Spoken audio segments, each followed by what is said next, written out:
সূর্যকুমারকে captaincy থেকে সরাবে board. Team ইন্ডিয়ায় নতুন অধিনায়ক কে? বন্ধুরা, আপনারা যদি দেখতে চান তাহলে ভিডিওটি শেষ অবধি দেখতে হবে। চ্যানেলটিকে সাবস্ক্রাইব করে একটা লাইক দিতে হবে এবং নোটিফিকেশন বেল আইকন দাবাতে হবে। ভারতীয় টি-20 দলের নেতৃত্বে বড় পরিবর্তনের ইঙ্গিত। সূর্যকুমার যাদবের জায়গায় নতুন ক্যাপ্টেন হিসেবে উঠে আসে শ্রেয়াস আয়ারের নাম।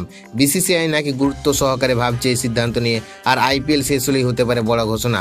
কলকাতা নাইট রাইডার্সকে 2024 সালে আইপিএল জেতানোর পর থেকে অধিনায়ক হিসেবে নিজেকে প্রমাণ করছেন শ্রেয়াস আয়ার। চাপের মুখে দলকে জেতানোর ক্ষমতা তাকে আলাদা করে দিচ্ছে। বর্তমানে পাঞ্জাব কিংসের অধিনায়ক হিসেবে দারুণ ফর্মে আছেন তিনি।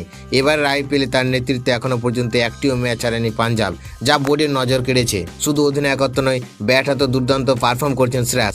4 নম্বরে নেমে নিয়মিত দলকে টেনে তুলছেন তিনি। অন্যদিকে সূর্যকুমার যাদব সাম্প্রতিক সময়ে ফর্মের বাইরে থাকায় তার ক্যাপ্টেন্সি নিয়ে প্রশ্ন উঠেছে। যদিও সূর্যের নেতৃত্বে ভারত টি-20 বিশ্বকাপ জিতেছিল, তবুও ভবিষ্যতের কথা ভেবে নতুন নেতৃত্ব গড়ে তুলতে চাইছে বোর্ড।